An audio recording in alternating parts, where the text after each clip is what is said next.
మారింది, ఉద్రిక్తత పరిస్థితులకు దారితీసింది.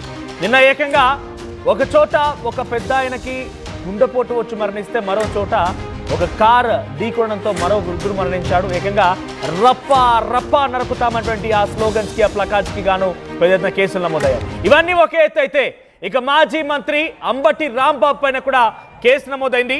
సత్తెనపల్లిలో అంబటి రాంబాబు పైన కేసు నమోదు చేశారు పోలీసులు. జగన్ పర్యటనలో భాగంగా పోలీసులతో అంబటి వాగ్వాదాన్ని దిగారు. పల్నాడు జిల్లా సరిహద్దుల్లో బార్కేడ్లను అడ్డుపెట్టినారు పోలీసులు. అయితే స్వయంగా బార్కేడ్లను తొలగించారు అంబటి రాంబాబు. ఏకంగా వాటిని ఎత్తి పడేశారు, వాటిని కాల్తో తన్నేశారు కూడా. విధులకు ఆటంకం కలిగించారని చెప్పి అంబటి పైన కేసు నమోదు చేశారు. 188, 332, 353, 427 సెక్షన్ల కింద ప్రస్తుతం అంబటి రాంబాబు పైన కేసు నమోదైంది. సో సత్తెనపల్లి దగ్గర పోలీసులు ఏర్పాటు చేసిన బార్కేడ్స్ ని స్వయంగా తన కార్యకర్తల అనుచరులతో వెళ్ళిపోయి అంబటి రాంబాబు వాటిని పీకి పాడేశారు, వాటిని పూర్తిగా తోసేశారు, పక్కకు నెట్టేశారు. దీంతో పోలీసులకు విధులకి ఆటంకం కలిగించినటువంటి నేపథ్యంలోనే పోలీసు అంబటి రాంబాబు పైన కేసు నమోదు చేశారు. ఒక్కసారిగా అంబటి రాంబాబు అక్కడ రెచ్చిపోయిన విధానాన్ని చూస్తూ ఉంటే అంబటి ఒక్కసారిగా తన అభిమాన నేత జగన్మోహన్ రెడ్డి అక్కడికి రావడంతో అభిమానం కట్టలు తెగినట్టుగానే, కట్టలు తెగి ఆయన ప్రవర్తించినట్టుగానే కనిపించింది. ఒకసారి ఆయన నిన్న ఏం చేశారో ఆ విజువల్స్ చూద్దాం.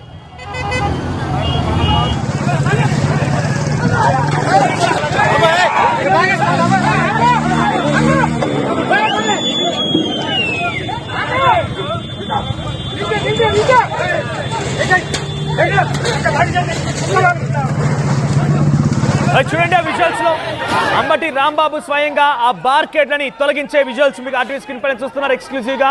ఆ విజువల్స్ లో అక్కడ సర్కిల్ వేసిన అంబటి రాంబాబే, ఆయనే స్వయంగా అటువైపు 10 మంది పోలీసులు ఉంటే ఆయన ఒక్కడే అటు ఇటుగా లాగి పడేస్తున్నారు. ఆయన కట్టలు తెగే అభిమానం, ఆ ఉత్సాహం చూస్తున్నారు కదా, అవే ఇప్పుడు ఒక్కసారిగా ఆయన కొంప ముంచేస్తాయి. ఆయన పైన కేసులు నమోదే విధంగా పరిస్థితులు దారితీశాయి. ప్రస్తుతం పోలీసుల విధులకు ఆటంకం కలిగించినటువంటి ఆ నేపథ్యంలో అంబటి రాంబాబు పైన కేసు నమోదైంది. మరిన్ని అప్డేట్స్ తమ ఐపీ ఇన్పుట్ ఎడిటర్ కృష్ణమోహన్ సిద్ధంగా ఉన్నారు. కృష్ణమోహన్, అంబటికి ఒక్కసారిగా కట్టలు తెగే ఉత్సాహం, అభిమానం మొత్తం కలగలిపి ఆయన పోలీసులకు అడ్డుపెట్టినటువంటి ఆ బార్కేడ్ని ఒంటి చేత్తో లేపు పక్కన పడేశారు. నిజంగా ఆ విజువల్స్ చూస్తుంటే ఇది అంబటియేనా, ఆయన ఇంత యాక్టివ్గా ఒక్క చేత్తో ఆ నెట్టి పడేస్తున్న చందంగా కొంత ఆశ్చర్యం కూడా ఉంది. కానీ విజువల్స్ లో చూస్తున్న తర్వాత పోలీసులకు మాత్రం నిజంగానే ఆటంకం కలిగించారని మాత్రం అర్థమవుతోంది. అటువైపుగా 10 మంది పోలీసులు ఉంటే వారిని ఏ మాత్రం లెక్క చేయకుండా బార్కెళ్ళి తోసిపడేస్తున్నారు. ప్రస్తుతం ఆయనపై ఎటువంటి కేసులు నమోదయ్యాయి, పోలీసులు యాక్షన్ ఎలా ఉండబోతోంది, నిజంగా అరెస్ట్ చేసే అవకాశం ఉందా? నేను జరిగిన సంఘటన కొంత ఉద్రిక్త పరిస్థితి చోటు చూస్తుంది. సత్తెనపల్లి దగ్గర, ఏదైతే సత్తెనపల్లి మండలం కంటెపూడు దగ్గర ఈ సంఘటన చోటు చేస్తుంది. పోలీసులు చాలా క్లియర్ గా ముందుగానే చెప్తూ వచ్చారు. మేము ఎక్కడికక్కడ బ్యారికేడ్లు పెట్టిన పరిస్థితి, దాదాపుగా సత్తెనపల్లి నుంచి దాకా అక్కడ వరకు కూడా దాదాపుగా 25 చోట్ల బ్యారికేడ్స్ ఏర్పాటు చేశారు, చెక్ పోస్టులు పెట్టారు. గ్రామాల నుంచి ఎక్కడికి సత్తెనపల్లిలోకి రానికుండా అడ్డుకునే ప్రయత్నం చేశారు. ఎందుకంటే వాళ్ళు ముందే చెప్పారు 100 మంది కంటే మేము ఎక్కువకి పర్మిషన్ ఇవ్వము, 3 వెహికల్స్ అని. కానీ అక్కడ జరిగిన ఆ పరిస్థితి మరో రకంగా ఉంది. ఒకసారిగా అంబటి రాంబాబు నిన్న ఆ ప్రాంతానికి వచ్చిన తర్వాత ఆ పోలీసులు విధుల్లో ఉన్నారు, పోలీసుల విధుల్ని ఆటంకం కలిగించే విధంగా ఆయన మొత్తం కూడా బ్యారికేడ్లని తొలగించేసి అక్కడి నుంచి పోలీసుల్ని దాటుకొని తన జనాలతో ముందుకు వచ్చిన పరిస్థితి. అంటే అతను చెప్పడం ఒకటే, అతని వాదన కూడా అంబటి రాంబాబు ఇది జగన్మోహన్ రెడ్డి వస్తున్న కార్యక్రమంలో మీరు ఉద్దేశపూర్వకంగా కావాలని మమ్మల్ని అనగదొక్కాలని, మమ్మల్ని ఎవరిని జగన్ దగ్గరికి రానికూడదని చెప్పి చేసుకునే ప్రయత్నంలో మీరు ఇవన్నీ చేస్తే దానివల్ల తద్వారా వచ్చే పరిస్థితులు ఏంటని మీరు ఒకసారి ఆలోచించుకోవాలని చెప్పారు. ఈ నేపథ్యంలో నిన్న జరిగిన తర్వాత కొంత బాధలాట జరిగింది. తర్వాత యాజ్ యూజువల్ గా అందరూ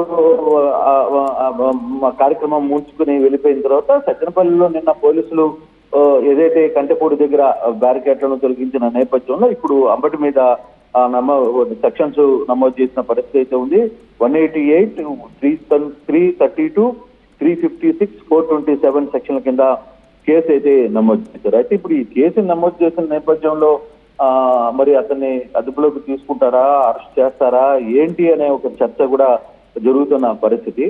మరి అంబటి ప్రస్తుతం ఎక్కడ ఉన్నాడు అనేది తెలియదు. బట్ అంబటి రాంబాబు మీద అయితే కేసు నమోదైంది. మరి ఈ కేసు నమోదుగా అంటే నిన్న విధుల్లో ఉన్న పోలీసులని ఆటంకం కలిగించారనే నేపథ్యంలో పోలీసులు కేసు నమోదు చేసిన పరిస్థితి. ఈ కేసు కింద మరి రాంబాబుని అరెస్ట్ చేస్తారా లేదా అనేది వేసి చూడాలి. బట్ నేను జరిగిన సంఘటన నిన్న వచ్చిన పోలీసులు అంటే ఆంక్షలు అయితే పోలీసులు మొదటి నుంచి పెట్టారు. అయితే అక్కడ జరిగిన సంఘటన పోలీసుల మధ్య రాంబాబు మధ్య జరిగిన ఈ తోపులాటలో పోలీసులు అయితే మా విధులకు ఆటంకం కలిగించారనే నేపథ్యంలో అంబటి మీద కేసు పెట్టారు. ఇప్పుడు సెక్షన్స్ కింద కూడా కొంత 188, 332, 353, 427 సెక్షన్ల కింద కేసు నమోదు చేసినట్టుగా సమాచారం అయితే ఉంది మనోజ్.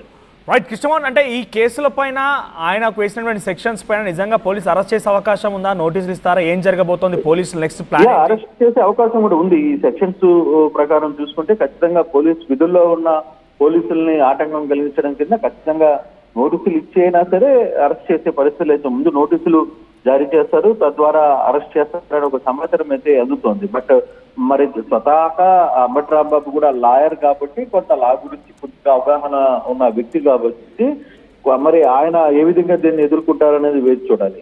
బట్ ఒక మాజీ మంత్రిగా పనిచేసిన అంబటి తర్వాత స్వయంగా ఆయన ఒక లాయర్ కూడా. సో ఆ నేపథ్యంలో కొంత సెక్షన్స్ మీద వీటి మీద పూర్తిగా అవగాహన ఉంది కాబట్టి ఆ దిశగా ఆయన ఏమన్నా అదుపులోకి తీసుకుంటారా అనే ఒక ఇదైతే జరుగుతోంది. సత్తెనపల్లి స్టేషన్ లో అంటే 188, 332, 356, 427 సెక్షన్ల కింద కేసు నమోదు చేశారు కాబట్టి బహుశా ముందు నోటీసులు ఇచ్చి తద్వారా పోలీసులు అంబటిని పిలిపిస్తారా లేదా అనేది ఈ రోజు ఏం జరగబోతుంది అనేది చూడాల్సిన పరిస్థితి ఉంది. మరోవైపు మాజీ ముఖ్యమంత్రి జగన్మోహన్ రెడ్డి కూడా మీడియా సమావేశంలో పాల్గొన్నారు. మీడియా సమావేశం జరుగుతోంది. మీడియాలో ఈ అరెస్టుల మీద వీటి మీద ఏం మాట్లాడతారో కూడా వేచి చూడాల్సిన పరిస్థితి ఉంది Manoj. Right, thank you Krishnamohan. So Ambati Rambabu నిన్న పల్నాడులోని రెంటపాలలో జగన్మోహన్ రెడ్డి పర్యటన నేపథ్యంలో పోలీసులు పలు ఆంక్షలు విధించారు.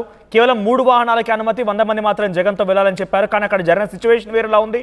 అక్కడ పెద్ద ఎత్తున వాహన శ్రేణి వచ్చింది, పెద్ద ఎత్తున బైక్ ర్యాలీగా వచ్చారు. కార్యకర్తలు, నాయకులు చాలా పెద్ద మొత్తంలో చేరుకున్నారు. అయితే సత్తెనపల్లి దగ్గర ఓ చోట బార్కెట్ ఏర్పాటు చేసిన పోలీసుల విధులకి అంబటి రాంబాబు ఆటంకం కలిగించారు. ఒంటి చేత్తో ఆ బార్కెట్ లేపి అవతల పారేశారు. 10 మంది పోలీసులు ఒక ఎత్తు అయితే అంబటి రాంబాబు మరోవైపుగా ఉండిపోయి ఒక్కసారిగా అందరికీ కూడా అక్కడ కొంత వాగ్వాదమే సృష్టించారని చెప్పాలి. సో పోలీసుల విధులకు ఆటంకం కలిగించారనే నేపథ్యంలోనే అంబటి రాంబాబు పైన కేసు నమోదైంది. సెక్షన్ 188, 332, 353, 427 బిఎన్ఎస్ సెక్షన్ల కింద కేసు నమోదైంది. అంబటి రాంబాబును కూడా అరెస్ట్ చేసే ఆలోచనలో ఉన్నారు పోలీసులు. సరేనా, జగన్ పర్యటన పైన చాలా ఉద్రిక్తత పరిస్థితి చోటు చేసుకుంది. రాజకీయం ఒక్కసారిగా వేడెక్కింది. అంతకు మునుపు పొదరిలో ఆయన పర్యటన ఇదే స్థాయిలో తారాస్థాయికి చేరింది. మహిళలు వర్సెస్ వైసీపీగా మారింది. ఇప్పుడు ఏకంగా ఇప్పుడు ఈరోజు రెంటపాల పర్యటన కాస్త ఒక్కసారిగా పలు ఉద్రిక్తతలకి రసాభాసకు దారితీసింది. ఇప్పటికే ఒకరు హార్ట్ అటాక్తో మరణించగా మరొకరు వాహనాన్ని ఢీకొట్టి మరణించారు. వాళ్ళకి సంబంధించిన విషయాలతో పాటుగా ఇటు ఆ కార్యక్రమంలో పలు ప్లకార్డులు వెలిశాయి. రప్పా రప్పా నరుకుతామంటూ ఆ ప్లకార్డుల పైన రాసి ఉంచారు. వారందరిపైన కేసులు నమోదయ్యాయి. రవితేజ్ అనేటువంటి ఒక యువకుడిని అరెస్ట్ చేశారు. ఇప్పుడు తాజాగా అదే పర్యటనలో భాగంగా మాజీ మంత్రి అంబటి రాంబాబు పైన కూడా కేసు నమోదు చేయడం కాస్త ఉద్రిక్తతలు దారితీసింది. ఇప్పుడు మరి కాసేపట్లోనే మాజీ ముఖ్యమంత్రి జగన్మోహన్ రెడ్డి మీడియా సమావేశాన్ని ఏర్పాటు చేస్తున్నట్టుగా తెలుస్తోంది. మరి ఈ కేసుల పైన ఆయన ఎలా రియాక్ట్ అవుతారో చూడాలి. మీ అభిప్రాయం ఏంటి? జగన్మోహన్ రెడ్డి పర్యటన నేపథ్యంలో అక్కడ జరిగిన ఉద్రిక్తత పరిస్థితులపైన, కూటమి ప్రభుత్వం అటు జగన్మోహన్ రెడ్డి పర్యటనకు సంబంధించి పలు ఆంక్షలపైన మీ సపోర్ట్ ఎవరికి? మీ అభిప్రాయం ఏంటి? కామెంట్ చేయండి.